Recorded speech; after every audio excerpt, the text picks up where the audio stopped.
Hi, this is Chico Resch. You are listening to the Let's Go Devils podcast on the Primetime Radio Network. Happy Devils Thursday. Welcome to Game Day Live, presented by the Let's Go Devils Podcast Network and the Primetime Radio Studios, along with And Crew Brew. My name is Vinnie Parise, here with Shorts Guy as we get you set for New Jersey Devils hockey as they take on the Minnesota Wild. Welcome to all fans watching on YouTube Live, Facebook Live, Twitter Live, and Twitch. The New Jersey Devils are looking to take a second straight win against the Minnesota Wild in the second half of a home-and-home. Shorts Guy, how you doing? Doing good, Vin. How you doing? Doing really, really good. The Devils, they took on the Minnesota Wild last time we spoke on air, and it was a really good game. Really, really good game. The Devils, they scored early. They scored first for the first time this season, something we talked about. They allowed the Wild to tie it and then take the lead right after. Then they had a goal waved off, finally got it tied.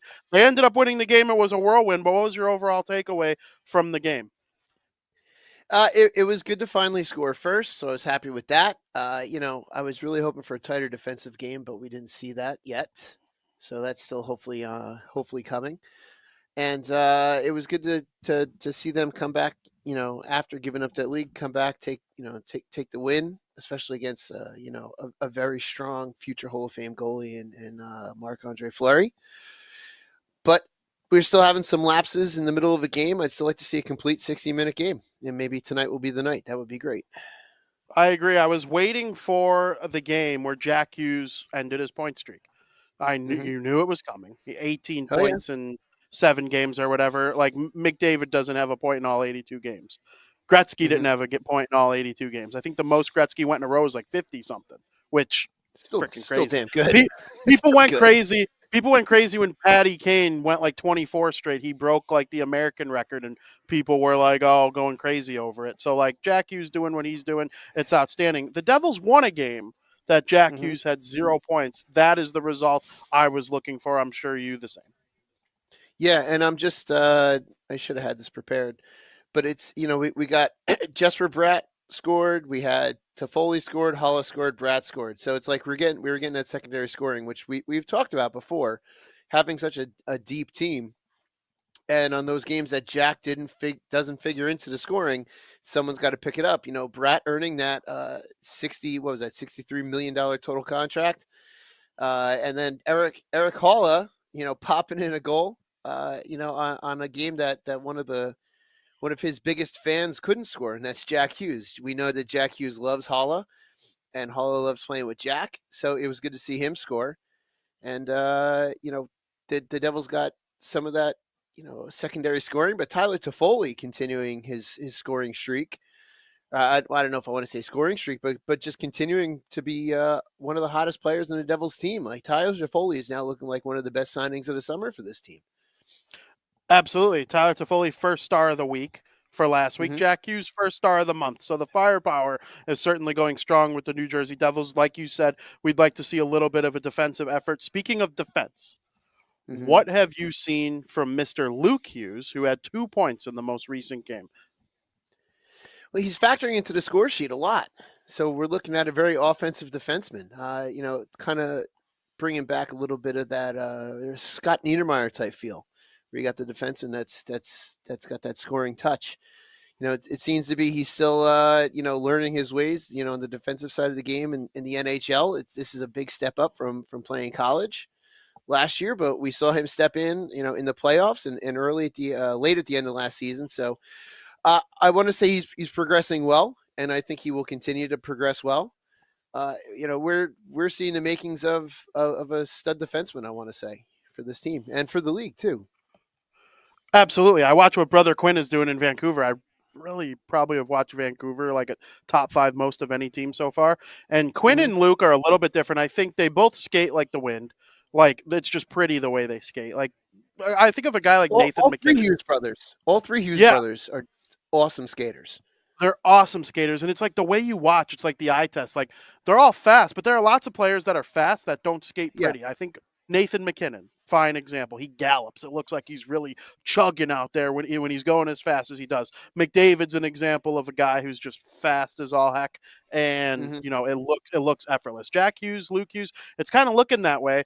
I think there's another level Luke will get to defensively. Obviously, Quinn didn't Hmm. step into the league right away. Quinn came second for the Calder Trophy when he entered the NHL. He lost to Makar. Makar was just a little bit ahead of him defensively, and I think that was probably the tiebreaker, even though Luke Quinn had more points.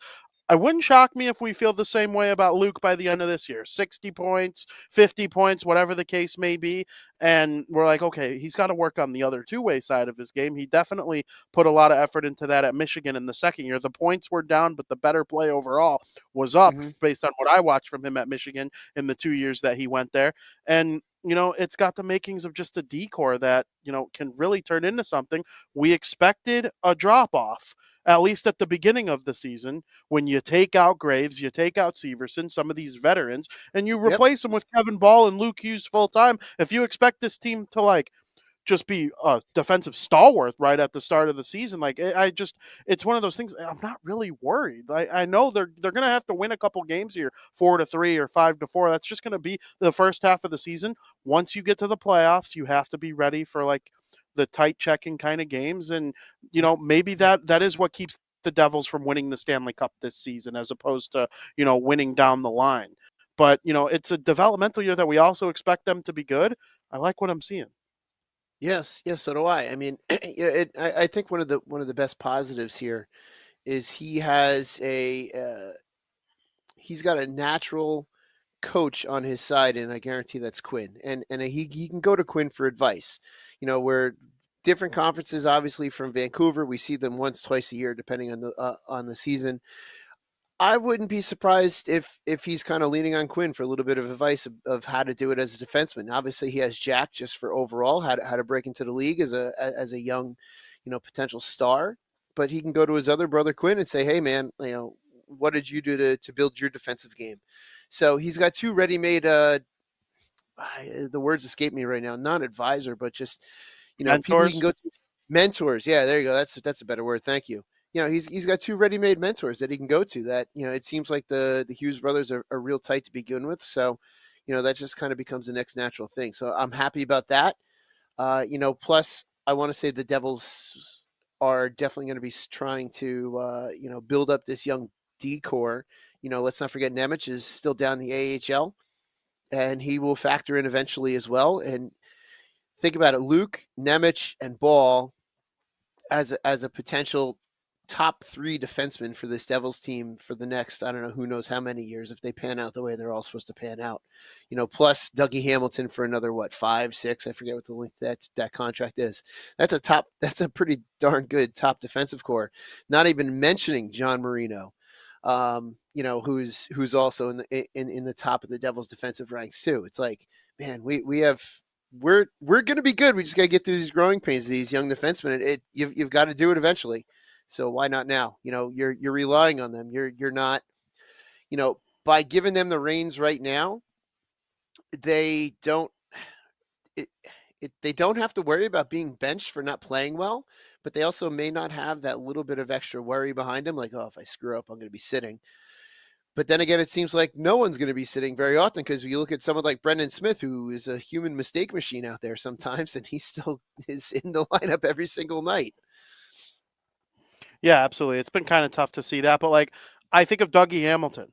Dougie Yeah. Hamilton, he's got his power play role reduced. He's on the second unit now, but this Devils team is so deep. We're talking about a second unit that features Mercer, Palat, Halla, some pretty gifted players that if Dougie Hamilton's really good as a quarterback at the top of the circle, they're going to make some plays on the second unit, even if they do only have 35, 40 seconds a power play. If the first unit doesn't score ahead of time because they're sick with Timo Meyer and Jack Hughes. And Luke Hughes is going to be a little bit of a power play merchant, I think, this season. But I also think that grows his confidence at even strength if he's scoring all these points and he's zipping it around. Him and Jack, I think him and Jack have bounced it back and forth to each other on the power play at least once every single game so far this season. And that's definitely not hurting Luke Hughes's confidence as the season goes along. Now, I kind of want to end talking up the Hughes brothers on a little bit of a silly note here.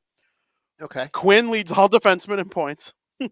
Jack leads the league in points, and Luke is tied for second in rookie points. What in the world would happen? Would they have to change the name of the league to the National Hughes League? Still could call it the NHL, but it's going to be the National Hughes League if Luke wins the Calder, Quinn wins the Norris, and Jack wins the Hart. I mean, what a That world that would be. And it is not impossible. you're right. It's not impossible.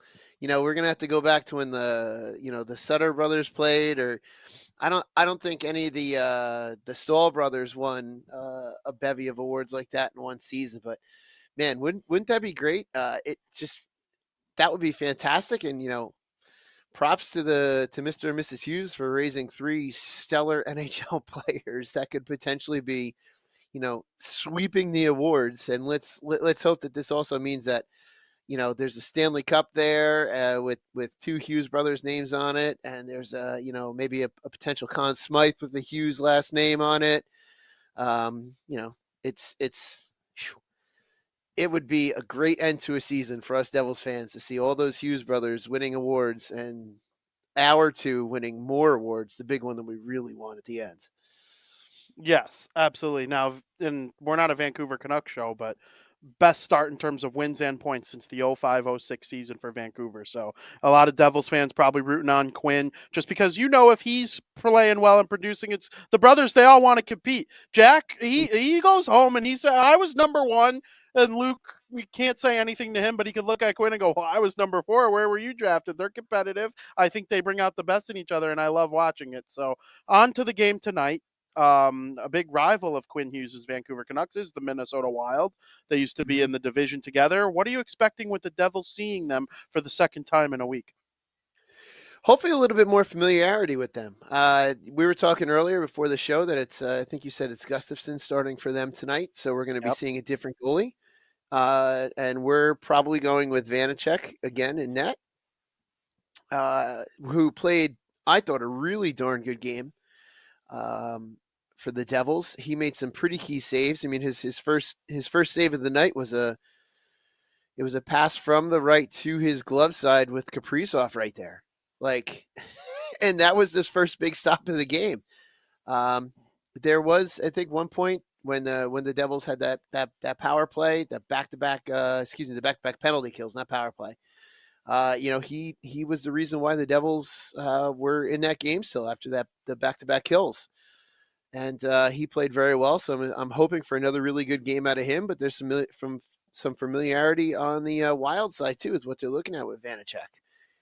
So my hope is the Devils know what to expect and maybe are preparing a little bit better, and we'll see a bit of a more defensive game out of them. But I've wanted defensive games almost every game this season, and I haven't gotten it, so I probably won't tonight. Absolutely. The Devils are the team I cover the most, obviously, through Fansided and all that, but the Minnesota Wild, they're up there.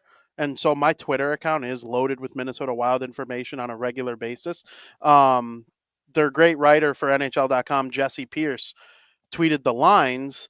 And I know that Wild fans have a lot of issues with the way Dean Evison has done the line so far this season. Kind of a little bit of a slower start than we were expecting from the Wild this year. But the general take on Wild Twitter today is that they like these lines against the Devils. Kaprizov with Hartman and Zuccarello, Johansson with Joel Eriksson and Boldy on the second line. And then they got Foligno with Rossi and Maroon on the third line.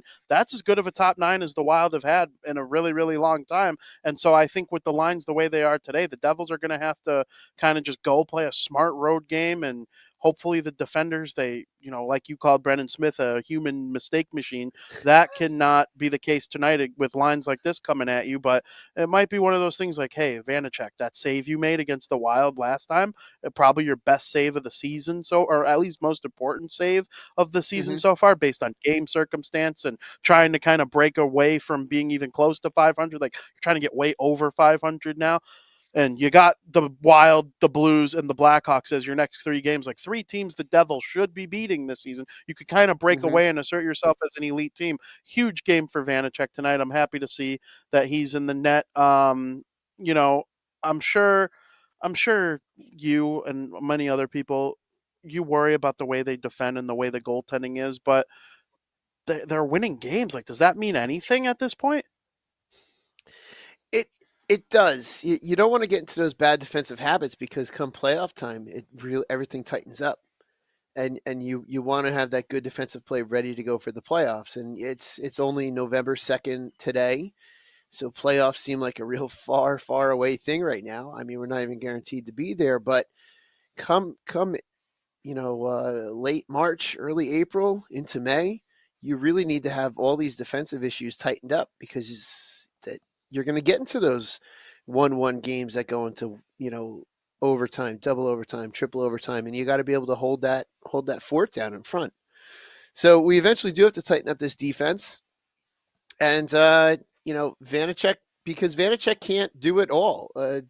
Us goalies will do whatever we can, but we can't do it all. And there was one point in that in the last game against Minnesota where Vanacek made a right pad save and he stayed down. And as the Devils cleared it out of the zone, and my first thought was, oh crap, he pulled something. He stretched too far.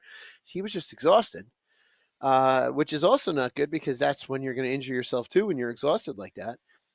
So the penalties got to be tightened up. The defensive game's got to be tightened up because, let's face it, we all know that us goalies are not only insane, but we're superstars at the same time. But we can't do it all because we can't score. We can only stop scoring. And the Devils got to help tighten up that defense. And then I'd rather win a game 6-1 than 6-5, personally. I mean, I'll take a win. A win's a win, but I'd rather 6-1 than 6-5. Absolutely. I think everybody would prefer that, but especially the goalies. I totally get where you're coming from there, thinking that goalies are perfect. I've never met a goalie I don't like. So totally just the most important position in the sport, you can argue. So Nico Hischier, he's not going to be on this trip at all. This is a 4-game trip. You got, like I mentioned, the Wild are tonight, the Blues are tomorrow, the Blackhawks are on Sunday, and then you're over in Colorado next week to end the road trip before you come back home. That's the Colorado game's tough. Obviously, they're one of the best teams in the league too. The Devils took care of their business against Colorado last year, though. They played them hard, and you'd like to get these 3 wins here, but without Hischier, things are obviously going to be a little bit tougher. Whoever comes into the lineup, you could consider them a good player. Mikey McLeod, he's got points on the, he's got a role on the team, but like coming in and replacing Hischier, that's tough business. And whoever's coming in the lineup is probably not as good as McLeod. So, it's hard, but are you a little annoyed at this point that the Devils are kind of just being silent on what it is that's ailing Hischier? Like at first it sounded like concussion, but it's like if it were concussion protocol, they probably would have said something about that by now based on league rules, but maybe not. It's probably an upper body injury, back to watching the play that Connor Carrick was suspended for when he destroyed Hischier. What are your thoughts on the whole hiding the injury thing? It would be nice to know, but at this point, when the league shifted from, regular season, all right, we'll talk about the injury, to full-time playoff, being vague about everything, UBI, LBI, whatever. It is what it is. I mean, if we know what the injury is it really going to bring him back much sooner? It's not going to bring him back any sooner. It would be nice, to get rid of the misery, or not misery, mystery. Man, I can't talk today. But it is what it is. I was hoping to see him go on this trip so that he could hopefully, be close. But he's obviously not close because he's not on this trip. So let him stay home. Less wear and tear, being on the road, Minnesota, St. Louis, Chicago, Colorado. I mean, I wonder if it has anything to do with going to the altitude in Colorado. Maybe they don't want to subject him to that. I mean, if it is a concussion, that could potentially be something. I mean, I'm no medical expert, but, maybe just just over a week and a half, almost 2, at home in his own bed, seeing the doctors, doing some rehab, maybe on the side. That may be exactly what he's going to need to come back instead of, putting all these miles on and the travel, going back and forth through time zones. But yeah, I was disappointed to hear he didn't travel yesterday, and kind of was hoping that if him traveling would say he's closer to coming back than not, but I guess that's not the case. Absolutely, and I just want to make a quick correction on something I said. I said it was Connor Carrick that destroyed Hischier in the head. Connor Carrick, former Devil, would never do something like that to Devils captain Nico Hischier. It was Connor Clifton that hit Hischier. Two That's really right. close names. Clifton. I Yeah. obviously know the difference. I kind of like hockey. Like I know but like those names, like wow, Connor Carrick, Connor Clifton, both Connor C. But Clifton, 2 games for this destroying of Nico Hischier Mhm. long after the puck was gone. Like I don't know how you felt about it, but I mean, I hope Nico's okay, and we can't wait to get him back. Yeah. But is it just me, or does it seem like that the league is handing out a lot of suspensions in the first month of the season? Or am I just kind Sloppy of play picking? early on. No, Yeah. there's always sloppy play in every way, though, it seems like. And this year there's some suspensions. There's been like 12 hat tricks so far Mhm. this season, I've noticed too. Like Yeah, there's been a it's lot of just that too. the early stages. It's the early stages. I don't know. Guys forget over the summer that they can't deck people in the head like we saw with McAvoy. We were talking before the show with your fantasy team kind of taking a hit with McAvoy going out because he decided to pound um Oliver Ekman Larson in the head. Um, Very interesting. And yeah, McAvoy, he got 4 games. Clifton got 2. I know Mhm. McAvoy's been suspended one other time in his NHL career for tripping, and he's been fined one other time before too. But I don't think of McAvoy and think of dirty player. He's a defenseman who I feel like every great defenseman gets suspended at least once. But like, Yeah. what's your take on the difference between the two? I actually agree that McAvoy's was warranting more than the Clifton hit on Hischier, just because McAvoy, the puck was gone for like an hour, and then he hit him in the head. Well, there are a lot of great mysteries in our world throughout the history and throughout the ages, and one of them is always how the hell the NHL comes up with their suspension formula, because it never seems to be consistent, nor does it seem to make sense. So I don't know. It for some reason the league looks at these hits and go, yeah, that one's a 4. Okay, that one, yeah, we'll do. So we'll just give 2 to that guy. It never seems to be consistent, nor does it seem to ever make sense. So it's always a mystery when it comes to suspensions. And then look at what they suspended. What's his name from Ottawa? 41 games for gambling, but apparently it wasn't sports gambling. It was just gambling, and that was so vague and convoluted. It's like, so he's suspended for what? Did he buy a lottery ticket? Like what? Like what did he do? So it's the NHL and the NHL suspension committee, whatever the hell it is, has just never been consistent. Yeah, it's weird. Like I know there's players association differences and there's Hmm. collective bargaining that change the rules of certain things, but like the Blackhawks got a way lighter punishment than the Senators for the whole mishandling of Evgeny Dadonov's no trade clause. It like rescinded a trade between Anaheim and Vegas, Hmm. I think it was, and Ottawa played like a fishy role in it. They get a first round draft taken away. All the stuff with the Blackhawks and Kyle Beach and all that, they get nothing other than like I a know. slap on the wrist. And it's Oh, like, and I don't they got I'm Connor not, Bedard. They, yeah, they they got got Connor Connor Bedard Bedard, out of it. which selfishly I like because I could go see him whenever I want. But like, I totally I understand the know it frustration makes no of sense. people. It makes It just no makes no sense. It sense. makes It makes no sense. Yeah, Ottawa's helmet logo. You know how the Devils have the Prudential Center logo, yeah, the rock. yeah. No, It's it's something bet different this year. three But yeah. sixty five. It's bet three I know. sixty five for the Senators. Like the team that suspended a player for gambling has a gambling logo. Gambling, yeah, sponsorship. It's not the best look, and I nobody loves the NHL more than me, but they do get these things oddly Oh wrong a my lot of gosh, the. they do.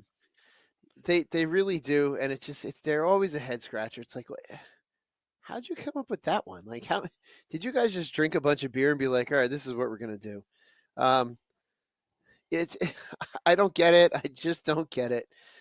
I don't know. And I mean, personally, when I started seeing sports betting sponsorships in European soccer, and then coming over to the NHL, it was like, all right, well, something's eventually going to not go right, and this is part of it. I don't know. It makes no sense. It just makes no sense. And then, um, the something will happen, and the league will just look at it and be like, yeah, we're not going to suspend that guy for that. It's like you just can't make this stuff up sometimes. It's inconsistent, and it kind of goes with everything too. Like I think of the offsides rule these Hmm. days. And I'm like, Bedard, speaking of Bedard, he had a goal taken away for the skate of whatever Blackhawk player it was like a millimeter offside an hour and a half before the goal was scored. And I'm like, Hmm. we got to come up with a rule that like deciphers between, like, if it doesn't impact a goal, they shouldn't be able to review it or so. There's no perfect science to any of this stuff, but it's No. just never consistent. It's never consistent. Yeah, and that's really, I think, the biggest thing the league's got to figure out is just how to become consistent and to get these things right, and that'll really do very well for this league. Because other than that, this is the best hockey league in the world, and you want them to get this stuff right, and they're just consistently getting it incorrect a lot of the time. Yeah, they certainly are. So at this point in time, I encourage everybody to go into the YouTube chat right now Hmm. and put your predictions for what you think is going to happen in tonight's game between the New Jersey Devils and the Minnesota Wild, the second half of a back to back. I'm very much looking forward to reading what each and every one of you have to say. If you put it in a long time ago, put it in again so I can all kind of have them all in one spot. I want to see all these predictions. Shorts guy, while we're waiting for all these people to load in their predictions, and we have a very Sam Wu like prediction to give Oh, away we for him. finally do. We do. He's been a little conservative lately. We finally we finally got the old Sam Wu score type back, and I can, if he's right, I'll be like annoyed on one end of the things, but I'll also be like extremely excited on the other side of things. So go Sam Wu, shorts guy. Before we get to that though, what is your prediction for tonight's game? All right, shorts guys guaranteed to be wrong prediction of the evening. 5-4 Devils. Wow. Explain yourself, shorts guy. Vinny, whatever you said, I didn't get it because my James Dolan Iron Curtain internet froze up just at the wrong absolute time. You got Damn Walmart James connection. Dolan. It's okay. It's okay. No, I have James Dolan internet. Damn James Dolan and his damn Rangers. However, Stupid James I Nolan. seriously, however, I just got the notification I will not be living under this James Dolan tyranny for much longer. 4 to 6 weeks and I will be free of this awfulness that is James Dolan and his internet. I will not be contributing to those damn Rangers again. Very good, very good. I like to hear that. The duration of you having to deal with it is like a twisted ankle in the NHL. He's out 4 to 6 weeks. Got four to 4 to six weeks 6 to weeks. go. Let's go. Hurry up. I think Thomas Shabbat of the Ottawa Senators was just given a 4 to 6 week diagnosis. We're gonna call you Thomas Shabbat the rest of the episode. All I said while your internet was crapping out was explain yourself. That's not a very short guy like answer usually. Five. You said Yeah, 5-4. yeah, 5-4. Yeah, I know. It just the way the Devils been playing defensively, they're letting in too many goals, but they're able to score goals. So just go 5-4. It'll be wrong, but what the hell? I hope it's right. I'm rooting for you over I everybody else now. What do you got for your prediction? So I'm thinking. Let me think about it a little bit. I'm going to read some of these from the chat. Okay. Steve Engel says 4-3 Devils. Joseph Yep. says 5-3 Devils. Steve Engel added in that he believes Mercer will score a goal tonight. I really hope so. It's time to Hmm. see Mercer get on the board. NJ Yep. Devils fan says I have really liked Curtis Lazar's play. Devils win tonight 5-2. You know what else I like about Curtis Lazar? He's a fine human being in terms of always giving a nice quote. You know, us guys who want to come on here and talk about the Devils on Game Day Live, or we have podcasts outside of here too, and we just want to yip about the Devils all the time. Yep. We like people like Curtis Lazar who come out there and yip all the time themselves. Keep talking, Curtis. We like to see it. Oh yeah. Um, Chris says 10-7 Devils. Wow. That's a Sam Wu prediction. Holy That's a certified shnikes. Sam Wu prediction. That's what I'm saying. Chris, wow. Wouldn't that be awesome?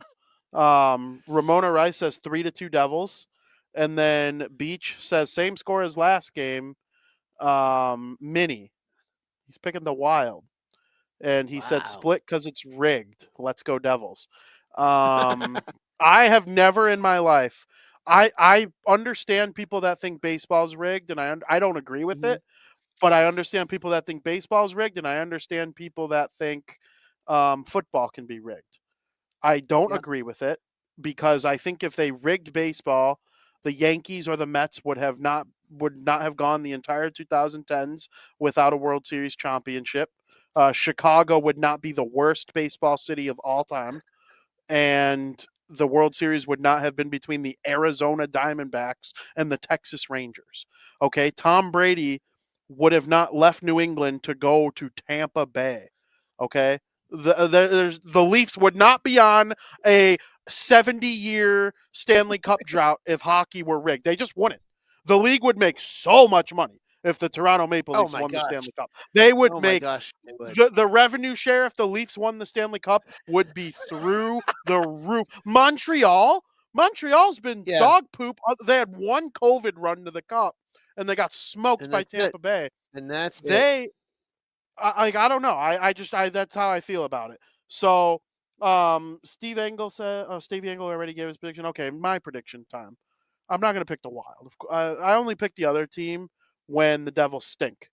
I believe that the Devils are going to win this game by a final score of 5-3, and I have a reason why. I like your score. Okay. I'm going 5-3, but it's a 4-3 win with an empty netter. I'd like to see the Okay. Devils play a game today. And if you give up 3 Mhm. goals, like fine. I'd like to see a game where they're up 1, the other team pulls and this is how the playoffs work.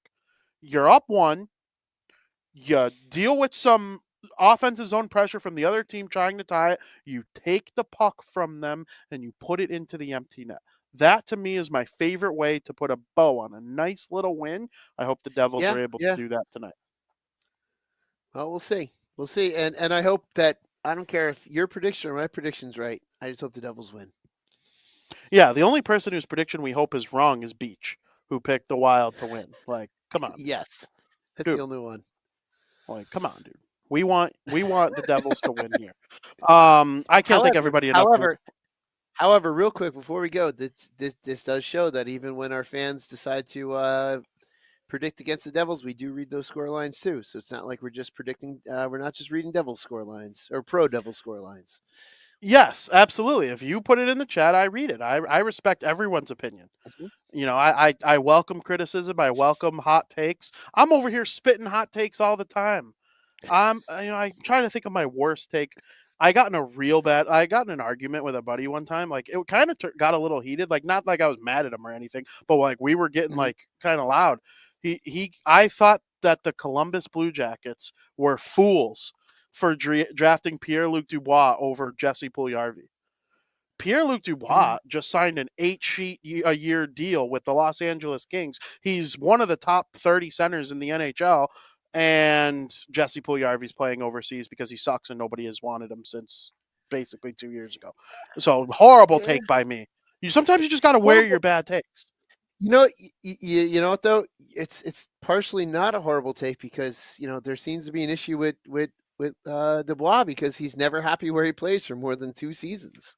So No, but they you took get the better player and they traded him for Line and Roslovic, and Line and yeah, that's true. That's true. Roslovic. They're good players for Columbus, and people don't Yeah. give the So in, Jets in enough the end, credit for yeah. how they did. Or people don't give the Jets credit for how they did in the trade with the Kings. They got some good Hmm. players up there, and Winnipeg's off to a better start than any of us could have predicted. But I digress. We're not a Winnipeg Jets, Columbus Blue Jackets, or Los Angeles Kings podcast. We are a New Jersey Devils podcast, and we had a We great show are. talking about them shorts, guy. Don't you agree? I agree. I agree, and I'm looking forward to missing tonight's game because I have a game at the same exact time as the Devils. So I will be on the Well, rink at the same time. hopefully Sam Wu's score prediction comes to fruition closer to in your league than it did in this league. Of course, Sam Wu It has thinks a that they're going to. it has a really good chance. There's a really Yeah, good chance of 7-6 final. absolutely. Sam Wu believes 7-6 Devils. I hope somebody is right along the line here. Someone's going to get tonight's score right. And we can't thank you enough for watching our show today. It has been an absolute blast previewing the New Jersey Devils versus Minnesota Wild game with each and every one of you. And I hope you tune in after the game for Devils After Dark with Scotty of SiriusXM, as you will break down the game that was, hopefully a New Jersey Devils win. Shorts Guy and I will be here with you tomorrow to preview the game between the New Jersey Devils and the St. Louis Blues. I can't thank everybody enough for watching, and as there's a great Sam Wu always says, let's go Devils.